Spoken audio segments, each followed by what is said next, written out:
Hey, everybody, welcome back to the Preacher Boys podcast. I am currently sitting on the floor in my room, if you're wondering, and leaning up against a wall because currently we're preparing for a big move. And so everything, including my desk and my microphone setup, have been taken down and are getting ready to get shipped to our new place. And so it's starting to look pretty bare. But I wanted to sit down and record a quick intro for my friend Tia Levings. This episode's really incredible, and you'll realize that right out of the gate if you didn't already know it already from reading Tia's writings or seeing her on a little series you may have heard of called Shiny Happy People. But I was one of the privileged first guys to read A Well-Trained Wife. And this book is incredible. And I've said it before, I'll say it again. I feel so spoiled by just the plethora of incredible books that are being written, especially autobiographies that are sharing perspectives and stories that for so many years were sadly kept silent. And those of you that know Tia know she is an incredible powerhouse writer. And I feel no hesitancy to say, go grab a copy of A Well-Trained Wife right now. There's a link in the show notes of this episode where you can do just that. But this conversation with Tia was really, really special to me as someone who really appreciates her work. And I know it'll be really special to all of you who appreciate her work as well. So enjoy this conversation with Tia Levings, and be sure to drop a comment below letting Tia know that you love her, support her work, and your biggest takeaways from today's conversation. And again, be sure to grab a copy of A Well-Trained Wife wherever you grab your books. Thanks so much. Hey, everybody, welcome back to the show. Tia, thank you so much for joining me. Thank you so much. I've been having this on my list for so long. It's kind of amazing. It's finally here. We're recording in February, but this is releasing in August. How do you think your summer's going so far? Oh, it's hard to feel like August isn't tomorrow, because the year's going to go so quickly. And I'm working on my second book at the same time that I'm promoting this first one, which I did not see coming and is not typical for most authors. And it just made the year, like 24 is going by in a blur. So, but I'm so stoked to be here in my book year. And, I've been writing this book, working on it since 2013. So wow, it's going to be amazing to set it down and move forward. I'm curious to go back to really the beginning. Tell me a little bit just about like your early interactions with the church in general, because I know you've been on several different branches of the church. You've experienced a lot of different shades. What's your earliest interactions that you recall within the church? They're pretty typical. When people think about like growing up in Christian America, it was the 80s. I'm a Gen Xer, and I grew up in the Upper Peninsula of Michigan. So it was a small town, and my dad's Catholic, my mom is some sort of Protestant. It's like a all brethren kind of a thing, probably really strict and hard, but they raised my sister and I with pretty just like most Sundays we went to church, we went to Sunday school, but we were just as likely for dad to take us out to breakfast while mom went to choir. And then, we just kind of met up. I do have some early religious trauma with hell teaching and the pressure to get saved and being a very literal and highly visual child, and it's very impactful, but it's completely different flavor of Christianity than what happened when I was 10, when we moved to Florida, to the big city, which was total culture shock. And we joined a mega church. We joined the biggest church in the Southeast at the time. Our pastor was president of the Southern Baptist Convention while I was a teenager. And that church politicized at the same time that I grew up. So by the time I'm a young adult, the world has narrowed dramatically. Like it got really big because it's this big, wealthy mega church. And then it got really strict and fundamentalist. But still had that, like, this is what it's like to be Christian in America, mainstream fun. Like we did contemporary Christian music, and we had alternative entertainment and very full social calendar because they kept us busy 6 days a week out of 7. I was at church, and it was my whole world. So it's very complicated to extrapolate, where it was at first, the good memories from the bad memories, because it was all my memories. Right. Yeah. I always say that. It's like, it's hard to like just be overly happy or overly bummed out, because like Right. there's so many like equal experiences where it's like, that was a lot of fun. Oh, but it was shaded with this, or now I know this about this person.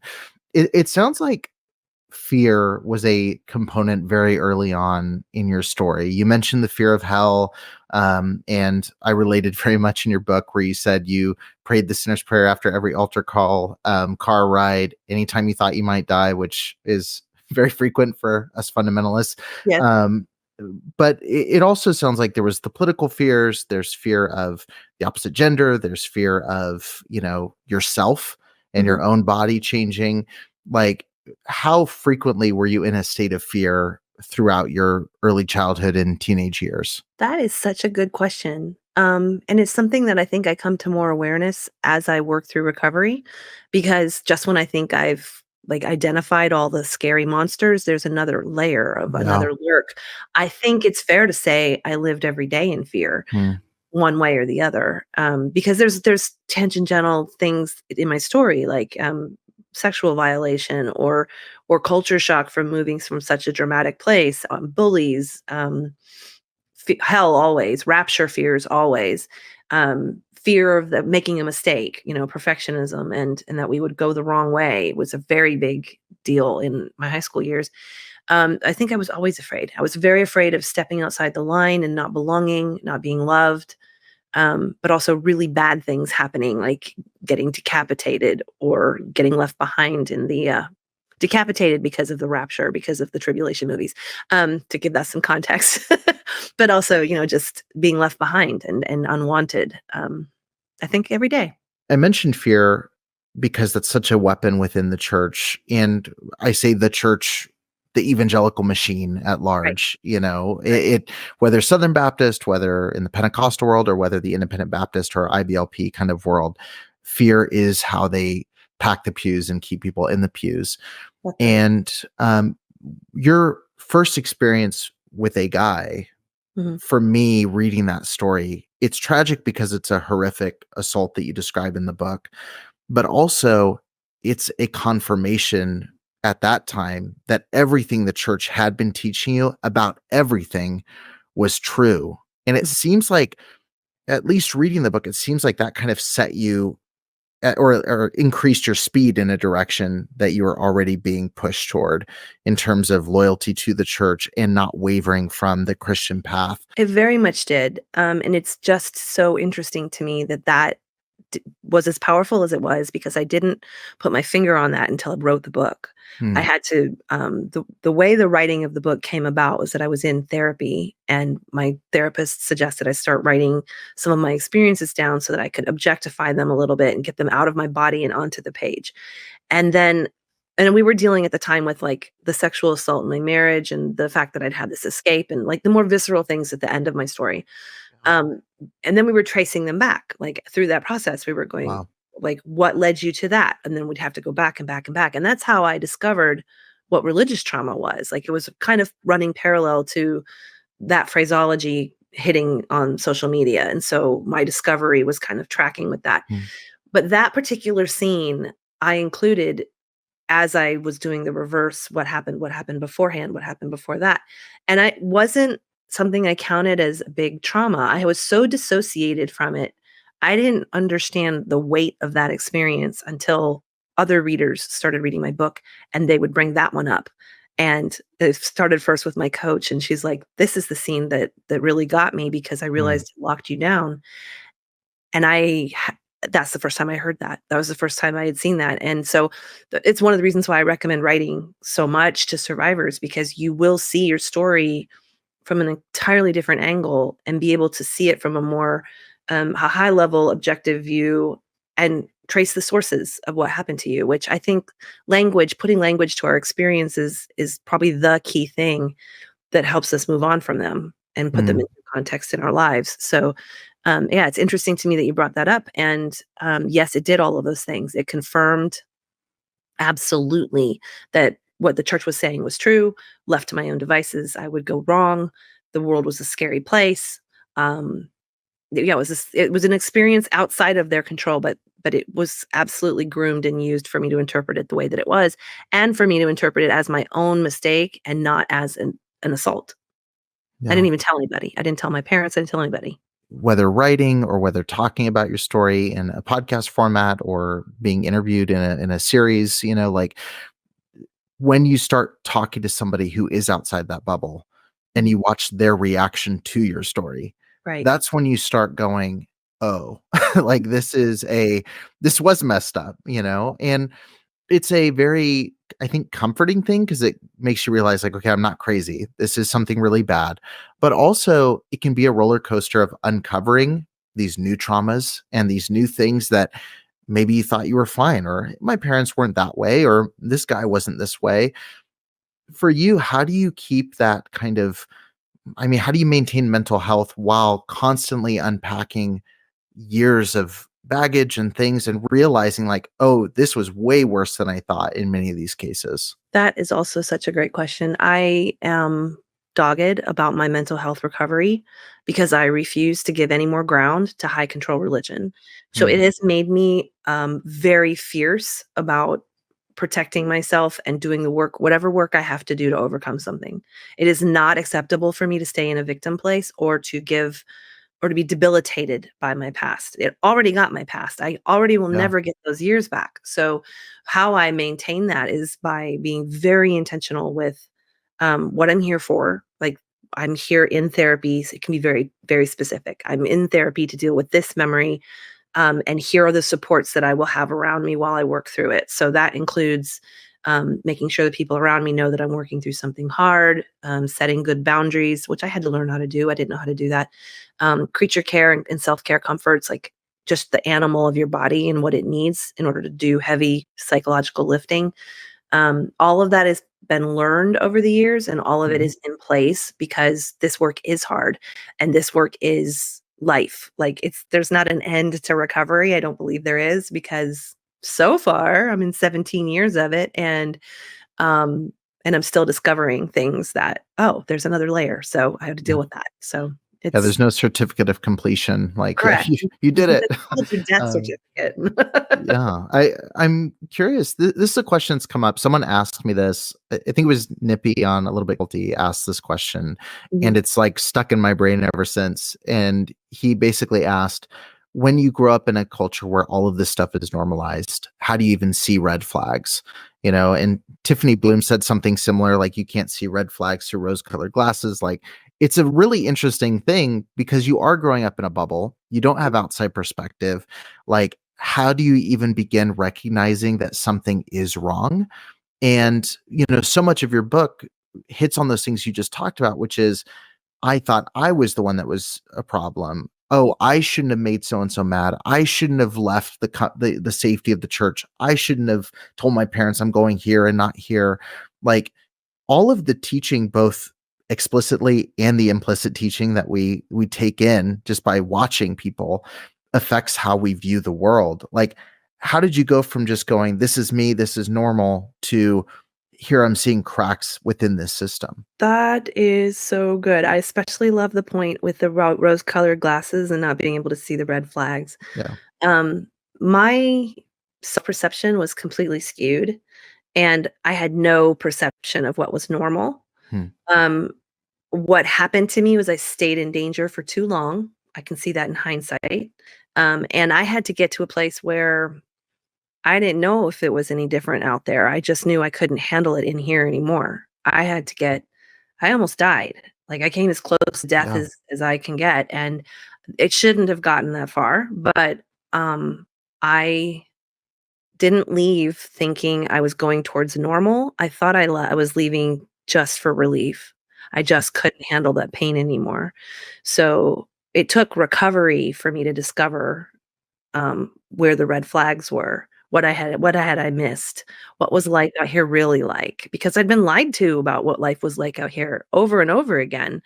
And so I just had no frame of reference. It was pure survival move to leave that night. And I had no idea what I was leaving into. Hmm. Could have been worse, but I doubted that. Yeah. It's like, how could it be worse than this? Yeah. Right. The red flags is interesting too, because I used to always ask, what's the first red flag you noticed? And then it's like, well, this is not helpful practical information because you probably blew past 30 red flags at Yes. least before you started noticing. Looking back at the culture that you said on one podcast, really groomed you to be prey for predators. And this happened in many different forms, eventually with your own husband, which is a terrifying thing. What are some of the first red flags within the system that you wish you would have recognized? If you could go back to Mm. young Tia and say, hey, wake up, look at this. This is not normal. With what I know now, don't go down this path. What red flag do you wish you would have seen? There are so many. Mm. There are so many.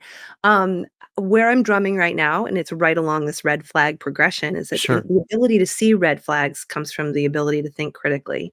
And people can think critically when they have got a healthy sense of self. Mhm. So a lot of my like therapy at the moment is going towards child development, like reparenting myself and Hmm. child development. Because if you are protecting a child's autonomy and allowing them to develop the way they're supposed to, around 6, 7 years old, they should be able to say, "Hey, someone hurt me.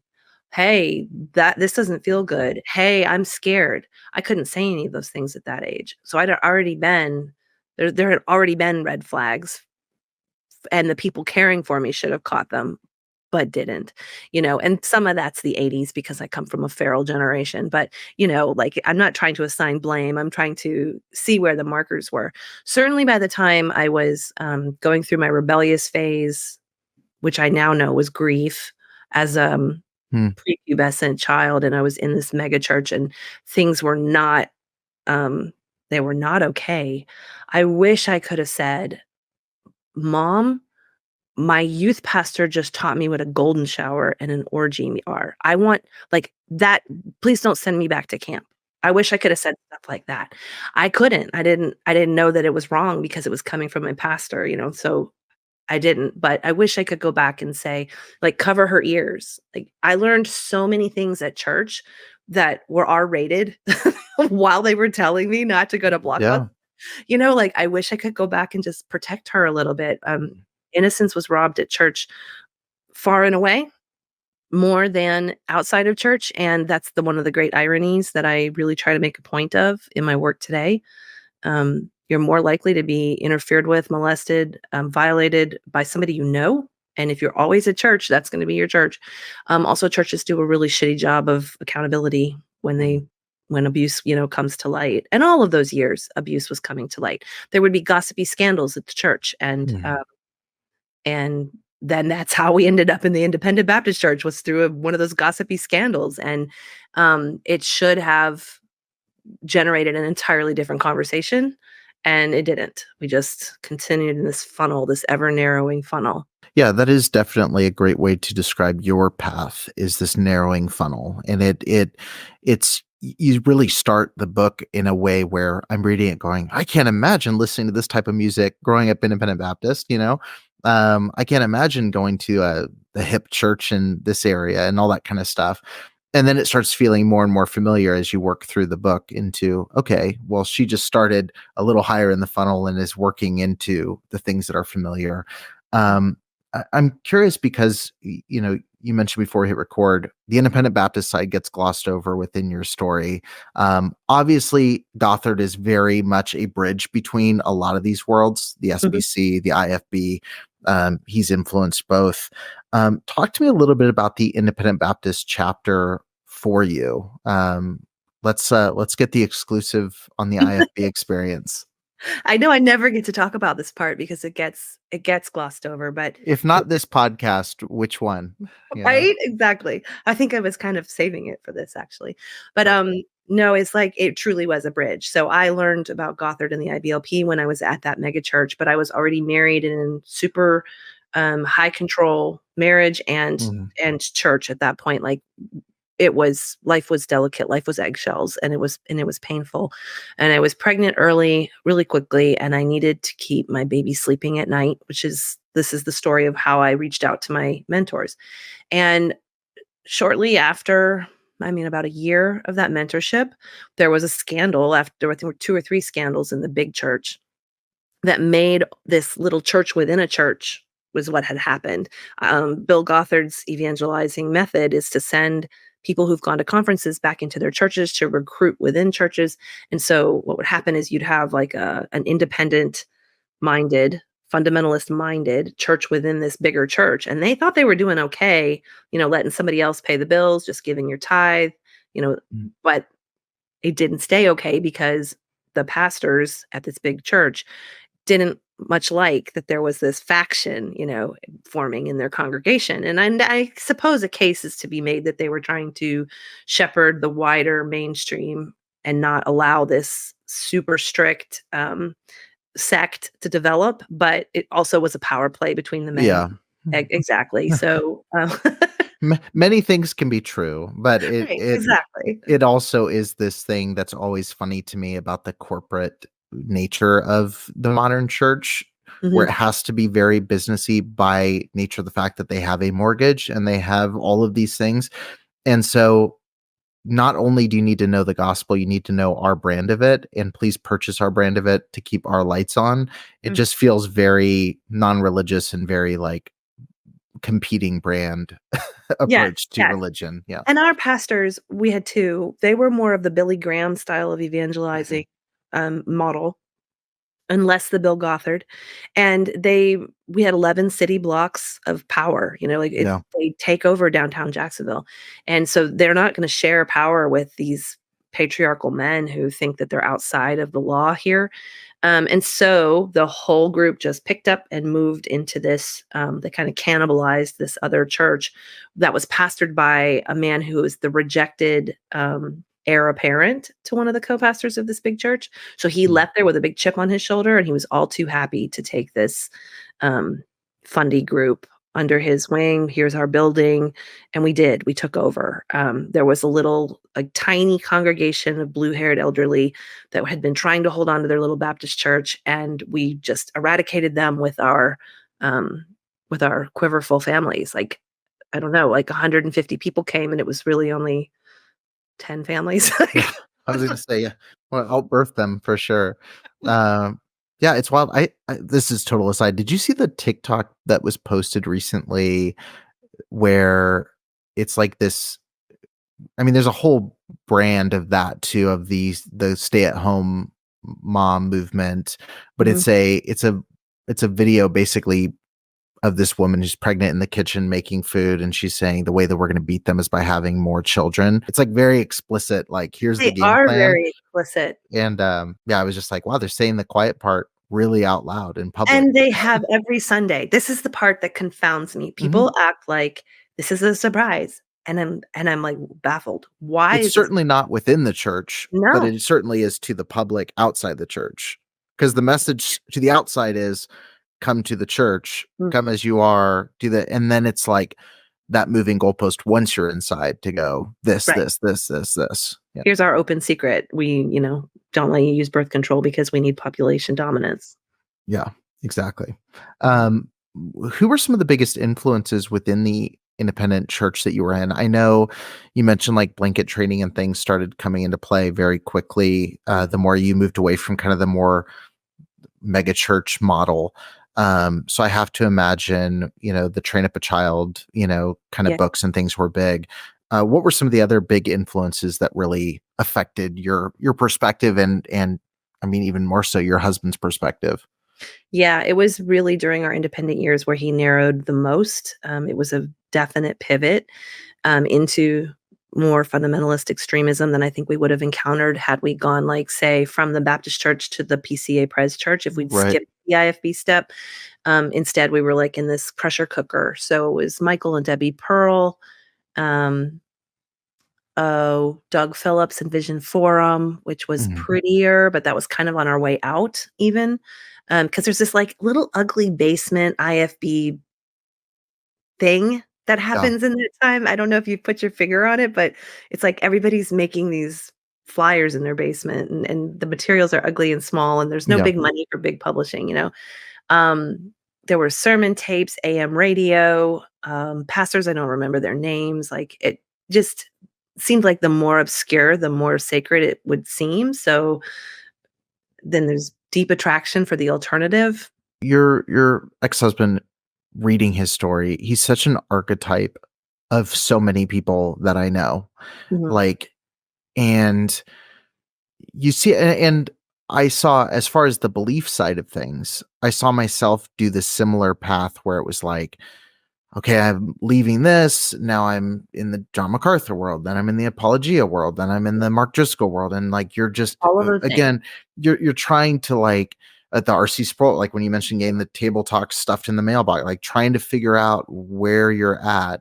And I think there's people that, like for myself, I think there was earnestly like, I'm trying to figure out what the heck do I believe? Because everything keeps revealing itself to be wrong and I'm on to the next.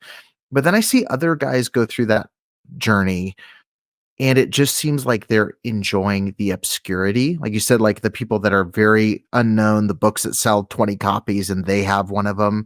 Mhm. What do you think the draw is of leaving the power and the massive megachurch world filled with resources to these obscure, seemingly less financially beneficial, less power beneficial within like the community? Like, what's Mm. the draw to obscurity? I think actually it mirrors how they feel inside. I think that, they feel obscure, so they find validation in an obscure, small resource. They feel outside of society, so something else that's outside of society feels like the answer. Um, his psychology was taking such a hit in those years. I mean, he was trying so hard, Hmm. and everything that was healthy was shamed. So the more closed he became, the more afraid he became, paranoid, the more a paranoid type resource would appeal to him because it validated what he was feeling inside.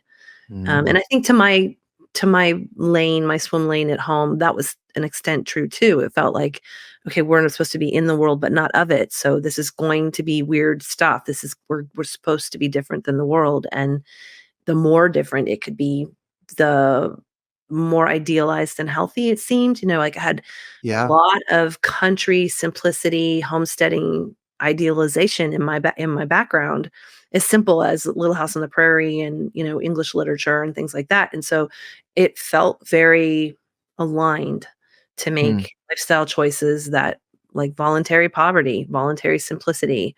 I remember this book. This is a really random memory that's coming up. There was a writer named John Knox, but he wasn't the John Knox. He was just like a little Another guy named John Knox. yes. His And sales are just people confused on which right? person they're buying the book Exactly. from. Yeah. That's the exact conversation I had with the guy who gave it to us, and I was like, "Oh, John Knox." I'm like, "Okay," like, immediately put him into context in English history, and he's like, Mhm. "No, no, no, not that one. This guy's, like, in Lakeland, Florida or something, and this is his book." So That's funny. and then we would spend our time reading that, and espousing strange views.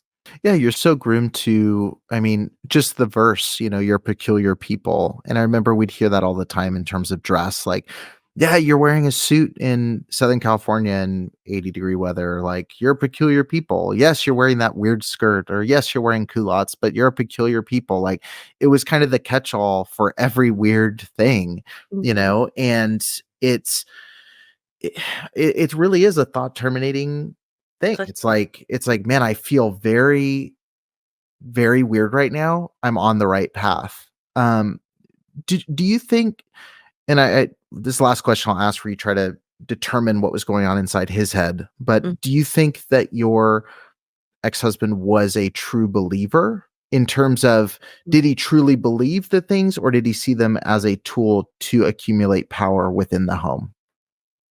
Oh, both are true. Okay. Yeah, both are true. I think he's a very ardent, intelligent person, very sick psychology, without any help, and he really did believe. Like, I think upon pain of torture, he would have answered this way. So I do think he did believe, but it was also the power that made him feel more secure. So Yeah. it was definitely means to an end. Many things are true. Mhm. Um, Coming back to you, I know that you describe through all of these churches, I mean, and again, even with outside the bubble of the church, like various moments of severe abuse, physical abuse, Mm. and sexual abuse. But you talked about on a podcast I was listening to recently that that gets talked about a lot. And I know you probably sit on podcasts like this and they dig through all of those things. But one of the things you mentioned that gets left out of the conversation is the topic of neglect. And I thought that was a really potent thing to hear. And I think it's a good reframe for someone doing a show like mine where, I either have people saying, oh, you dive too deep into these topics, or, why are you spending all the time talking on this? Like, it's hard to know where to navigate these conversations sometimes in a way that's respectful, but also actually share some information of what happened so people know. Mhm. Um, but neglect is something that I think should be talked about, especially within the terms of marriages within these kind of fundamentalist groups. A lot of people would probably relate to it. Mhm. Why do you think neglect is really another form of abuse that can be just as horrific as the immediate physical or like the easily identifiable abuse that we usually talk about? Yeah, neglect is really like a petri dish where Mm. bacteria can thrive. You have to create an environment. If you just plop overt violence into a healthy environment, the health will overtake it. Like somebody will get Yeah. reported, the police will get called. Things will happen. You first need a very parched, lonely, malleable environment to drop that into. And there's like an ecosystem at that point, right? Like it's not somebody coming in and just out of the blue abusing somebody. And I understand why these like violent plot points are they're sensational. There's something to talk about that happened. And it really is important to look at like, well, the 50 steps that came before it that allowed that to fly. Um, a neglected person will we are built for connection as human beings. So a neglected child, a neglected wife is going to be much more cooperative to anything that is extreme or alternative. And again, these family systems do not exist just to be high control family systems. These are points on the pyramid towards, dominionism. So what's happening in your family is a model of what is going to happen on a wider scale. And so you have to have very compliant people, in order to do that. And neglect is how it's achieved. I Yeah. think I think neglect is one of the most important things we talk about. Because you just won't get that compliance any other way. It's almost like within these patriarchal, dominion focused groups, people don't exist, just bodies, That's right. and it seems like the amount of, especially for groups that talk about people being made in the image of God, the lack of respect for people's humanity is so gross within these stories. And you see that in everything from the way that women are treated and objectified because they're objectified immensely within this culture. You see Mhm. this with the children who, you've mentioned in many places are replaceable and interchangeable. Like they're Mhm. just other kids to help with the other kids, Right. you know? I mean, how do you go about claiming your personhood when you've lived as just a body for so long? Like, how do you go about identifying in the healing process going, okay, Mhm. now, I mean, for you, when you left, you had three kids when you first thought about leaving. You had five at the time you I've had finally 5 left. total, and I had 4 when I left. You had four when you left. Mhm. Like, you're going, who am I as a mom? Who am I as a person, as an individual? Like, you're I like, there's so many things to unpack there. Like, how do you go about pursuing that individuality when you were just a body, a cog in the system for so Mhm. long? Yeah, this is what my second book is about, actually. I had no sense of self, and I had to rebuild one from the ground up. And I should have developed this at 4 and 5 years old. Like, this Yeah. is something that we should all have developed in early childhood, and we didn't because they systemically shut it down. And it makes us prey.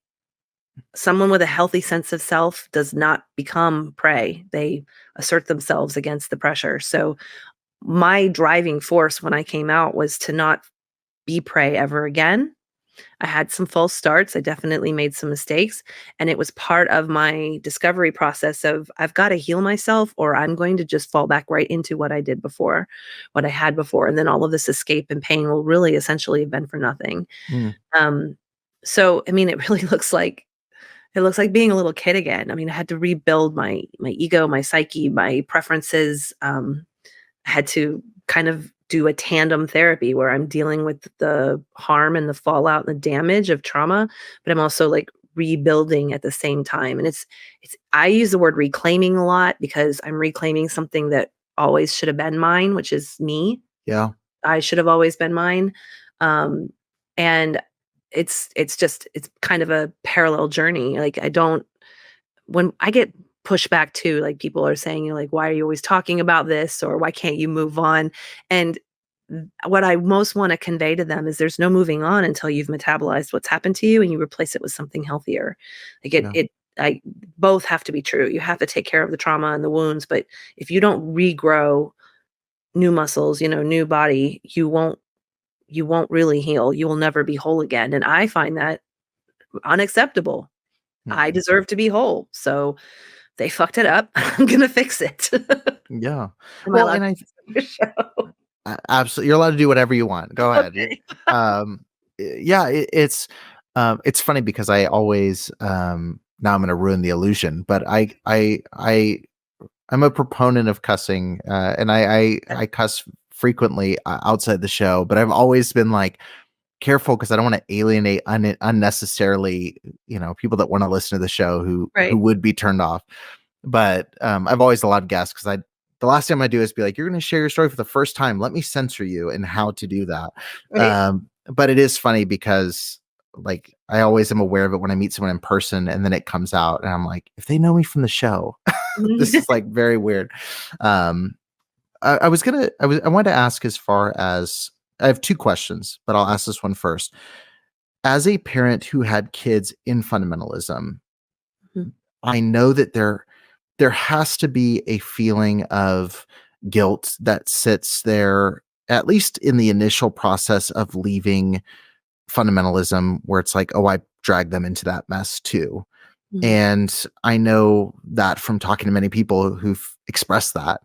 And I know that already as parents, as a parent myself, there's already things where I go, ah, shoot, I messed up that thing.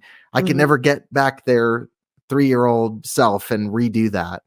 And then that's when there's other layers to that, it probably makes that feeling a lot more immense. Like, how do you go about forgiving yourself for being in a system like that Mhm. with kids? And how do you go about having conversations moving forward with your kids to help them, yes, deal with what has happened, but also inform them like, hey, this is where we were and where our trajectory could have been. Like, here's how to stay far away from that path. Mhm. Yeah, this is great. It's it's a lot. Like it's all of the things, and I think this is where being able to hold mute, Parenting as a right? whole is a lot. Yeah. It's a lot. And Um then this religious trauma. Oh god. I think this doing the work to be able to hold mutual truths at one time is going to be a huge asset, especially in this area, Mm, because I wake up with guilt of complicity almost every day. And I have to go through this process of remembering that high control religion has one goal, and that is to groom the next generation of perpetuators. And sometimes they groom perpetrators, and they have a way of making you be somebody that you're not or you never wanted to be. I was a very good mother to my young children, and we had these high control religious influences. They were disciplined too much, too hard. There was indoctrination that happened. Ultimately, I don't feel bad for taking them out of it, save their lives. And I did so at an age, they were 10 to 2 when we left, that I was able to completely change the way they were raised in older childhood, which was really important, I think, because I've always had a very, transparent openness with them that they can always come to me and talk to me about something that they suffered, and I will hear it without defensiveness. My door is always open, and as many times as they wanna hear that I'm sorry for something, I will say it. Now, my kids are really understanding. We've had great conversations. That's not like they're asking me for apologies every day, but they are, young adults that are daily grappling with their own childhood, and right. that is the truth. And so, there will be new things that come up, and new Yeah. angers. They've had a lot of loss in their years, and they had a mom who was recovering from trauma the same time that I was raising them. So there's fallout that wouldn't have existed if I hadn't have been in a traumatized state, and that's probably what makes me most angry. Not so much the years when they were young children and I was full-time there for them. I really miss the years that I was dissociated or, Mm. on the verge of nervous breakdown multiple times, really dealing with a lot of trauma activation, how hard it is to adequately mother when you're in hiding. I was Yeah. on the road with them for years, you know? So there's a lot of, just loss to grieve, just to accept it and to grieve it and to talk about why I was there and why this happened and to show up better today. So, Yeah. like, life is still ongoing, I'm still their mom, and we have whole new relationship as adults that, yeah, I'm learning as I go because I didn't know, um, but I will never protect an ideology over them, and so they can always hear me say that. They are Yeah. more important to me than the ideology, and they were then too, which is why I left it, but, obviously in the young years and they lost their father through this process, so this is Yeah. um complex. And it's sad that saying I would choose my kids over any ideology is a radical thing to say. But for Mhm, many, even listening to this episode, there's probably still some that would say, is that true of the system I'm in right now? Is that true of maybe it's a less fundamentalist church that I'm in? Is there an ideology that would push you to choose between your kids and the church? And that's the scariest thing that's come. I mean, I don't know if it's the scariest. There's been a million scary things that I've realized doing this show. But one of the scariest things to me is when I started covering abuse stories, I used to go, these people don't get it. But what if it happened to one of their kids? What if it happened to their sister? What if it happened to their brother? What if it happened to their mom or their dad? And then the scary thing is when you see stories where it does happen to someone they know mhm, and they still choose the church. mhm. And I don't know where to categorize that. Like, I don't know where to put that in how I view them as a person or how I view because even when I was bought in, like once I realized like how bad something was, the decision to leave was clear. Yeah. And I can't understand like once it happens to someone you know, that's not enough to drive you out. Like, oh, you're deep in this and I don't know how you're gonna get out. I hold that too because I have origin family that's still very, like, Yeah. they're MAGA people. They're Mm. still very evangelical, and at the same time, they love me and wanna support me, but they don't understand me, and I just don't see where it's confusing. Well, I want to ask you one more question, then I have a complete rabbit trail question that Okay. I want to Mhm. ask you, but I think it'll be interesting. Right. Um, this question really is to the writing side. You mentioned a little bit ago, there's people who say, get over it, or like, why are you still writing about this? Like, believe it or not, I get those same questions doing this, I'm sure you Yeah. can imagine.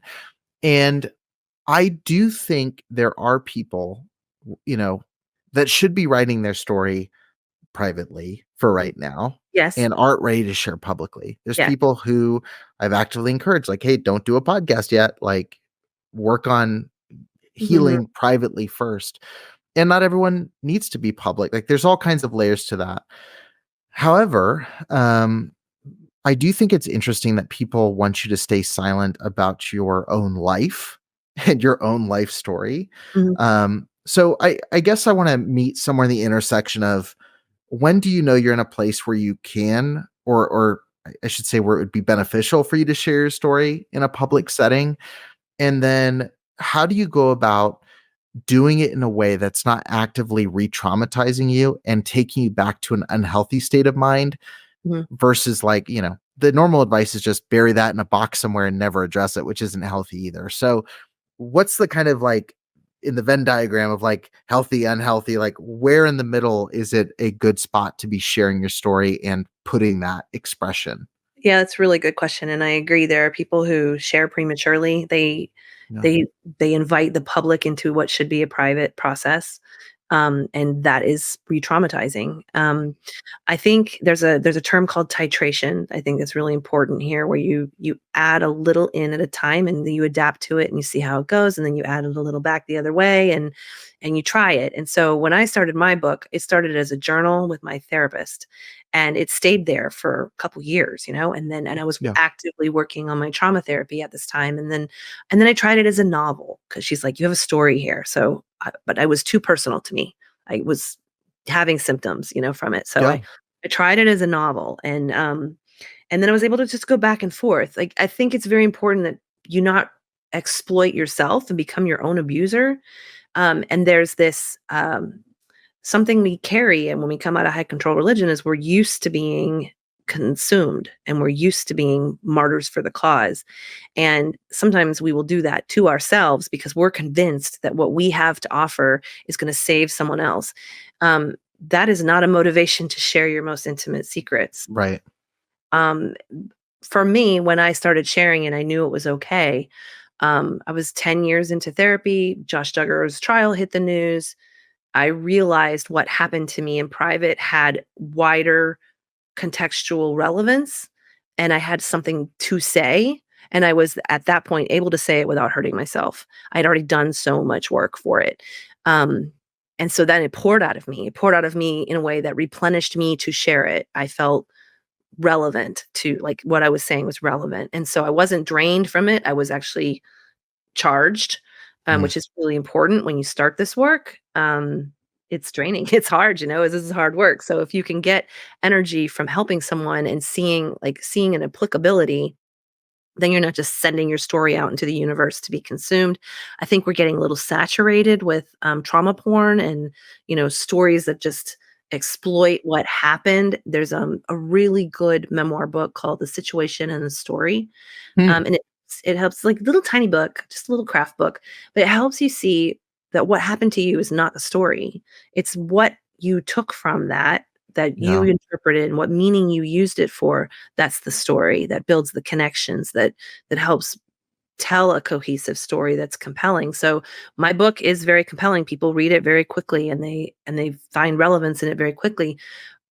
That's different than me just listing, guess what happened next, and guess what happened next, and this is in our government, and it's just random and popping everywhere, and you Mhm. can't, there's nothing tying it together in a good way. Yeah. Yeah. I viewed the podcast when I first started it was very much I did it very wrong. Like, in terms of personally, I think I did a lot more things right in terms of the public facing podcast, but in terms of like personally pacing myself, Mm. no, not good, and But you but learn. now, yeah, you learn. And I feel like now, and it seems like what you're describing with the writing, to me, it's like almost because it's such a hyper focused thing, Mhm, it has become a thing where I can talk about religious trauma in the context of the podcast and then have my life. mhm. And I feel like before I was just bleeding everywhere all the time. Yeah. And it allowed me to kind of do focus surgery on specific topics, talk Mhm, with people like yourself who get it.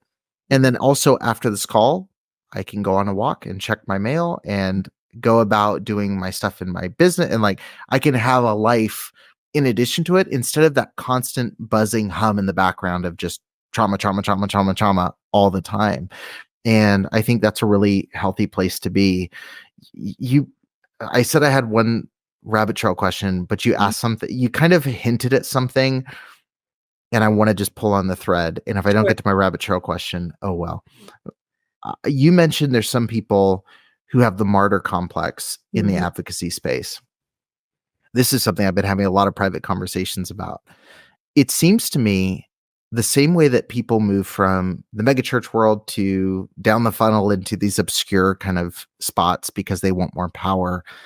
I've seen a lot of people that pivot from extreme fundamentalism into extreme advocacy with very little time. Yeah. And I see them as kind of just rabid fundamentalists in the advocacy world, and I feel like they're doing it for power. I Yeah. mentioned I recently told somebody there's a certain name, and I said they really come off to me as like the kind of frat boy feminist, where like they're saying the right words to get laid. You know, like Right. that seems like the vibe. Yeah. Or they want the platform, they want the book deal. I see a lot of pastors doing this pivot. Mhm. Do you notice that trend as well? Oh, complete. And what do we do about it? You can smell it. You 'Cause can it's smell it. When really you see their content, you're like, "Oh, there's a grift. it's the Oh, guys that share like the memes from the Barbie movie because they yeah." know it'll get the attention, but it's like no, there's no There's no depth to time. the thoughts. Yeah. Right, and there's an entitlement. They are used to being the loudest voice in the room, and so they're Mhm. just gonna change rooms.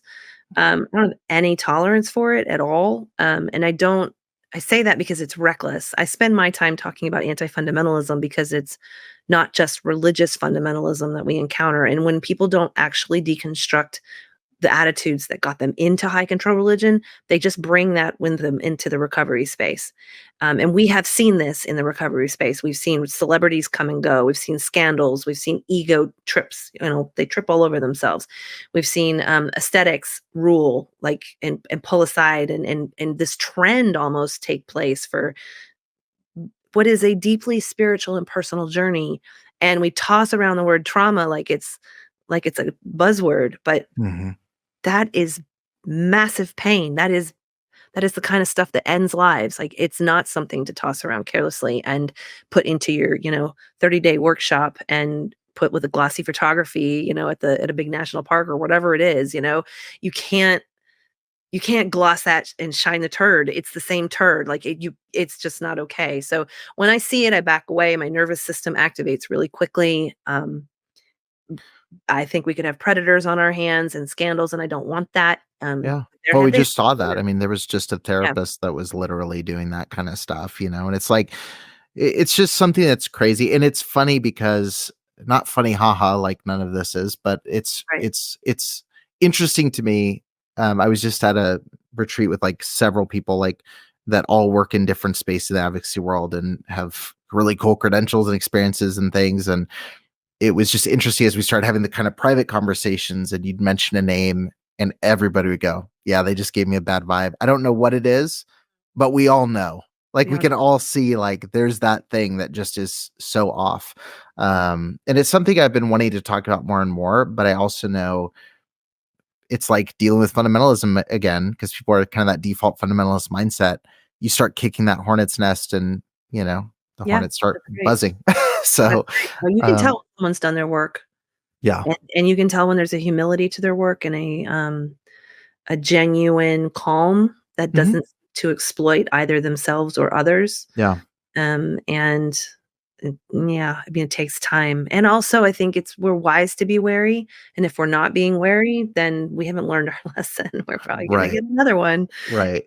Yeah, that's the other important piece of it too is like your gut feeling is important and I think trust it, but I also think you you don't know them either. So like it's time well, on both sides. Like there's a reason like there's people I really don't care for in the advocacy space, but I don't have anything to base it on other than my gut feeling. So I'm not Right, going to go blast them on Facebook and be like, I just think they're doing it for the wrong reasons, you know, right. but also there's people that I really like who I waited a long time. Like I've watched your stuff for a minute Mhm. before ever connecting, you know, and Yeah. it's I've read a lot from you and I mean quite a bit now, you know, and so Mhm. it's good to get to really not just trust the first impression, but build that over time.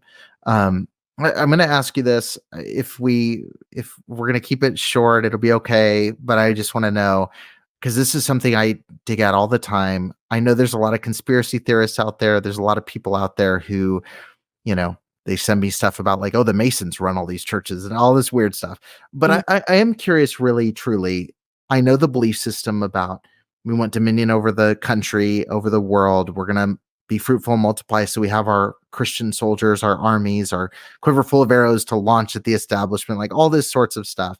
Mhm. What do you think the end goal of that is? I know it's power within the individual dynamics. Why do Mhm. you think there's such a desire for the nationalist kind of point of view and the large scale version? Because I go back and forth all the time to do they truly believe they're bringing in the kingdom of God? Or is that just the easiest way to paint the desire for power. Like I always wrestle with true believer or not when I'm dealing with looking at so many of these stories like the Duggar family or the, whatever you want, the Bill Gothards of the world. Do you think the goal in mind is just purely as much power for me and my own camp as possible? Or do you think that there's true believers at the top pulling the strings? Oh, that's such a good question. Such an easy one with 2 minutes I left. know. Here, let's talk about this. I think I think that they are interested in the power for their temporal selves, but I don't think they're used to being honest with themselves. So they may really believe that they believe, but it's only because they're not psychologically healthy enough to admit that they just want a jet. They just want the biggest, ministry. They want the tithe dollars. They want to be in charge of the country because they're too insecure to live in a world where they're not in control of everything. That's a great, succinct, beautiful answer to that. And I want to add to that too, because I know the instant thing. I always play devil's advocate in my mind. Yes. I know people are going to go, "Well, my pastor's been pastoring the same little church for forever. He doesn't care about a jet. He doesn't care about this." Mhm. Power looks different in different ways, That's right. and I just had Nadine Macaluso on, and she talked about like most people are driven by power, money, or sex. Mhm. And if you look at most of these, like there's large pastors, people say, oh, he didn't have a ton of money to his name. Well, did he have a congregation of 80 people that were willing to do anything at the drop of a hat? Yes. Like we have to start asking more deep questions than is everybody Kenneth Copeland. Mhm. Like Right, I think it exactly. gets lost there. But look, I could talk to you for hours. I'm sure I'll have you back on Mhm. maybe to talk about this next book. For people who are listening right now, your book is out right now. I went to go pick up a copy of a totally different book. I forgot I read the PDF. I You've can got see it. it. A Well-Trained Wife is out. It's been out for a couple days. Go grab a copy of it. It's well worth reading. It's extremely powerful. And yeah, for anybody who hasn't watched Shiny Happy People, you're featured in that as well. Mhm. Season 2, I don't know. maybe. I don't know. There's, a Do you similar not know story. or do you not know? I truly do not know. Okay, There was some chat, but, the chat has been really quiet for a long time through the gotcha. strike. So I Gotcha. really don't know. But I Gotcha. can't imagine that a number 1 hit show is going to go nowhere. So maybe. But there's so much to check out. Anywhere at Tia Levings Writer, you can see all of your ongoing writing. Her Substack newsletter is a must read. But thank you so much for joining me on today's episode, and I hope to see you again real soon. Yes, thank you so much. This was great.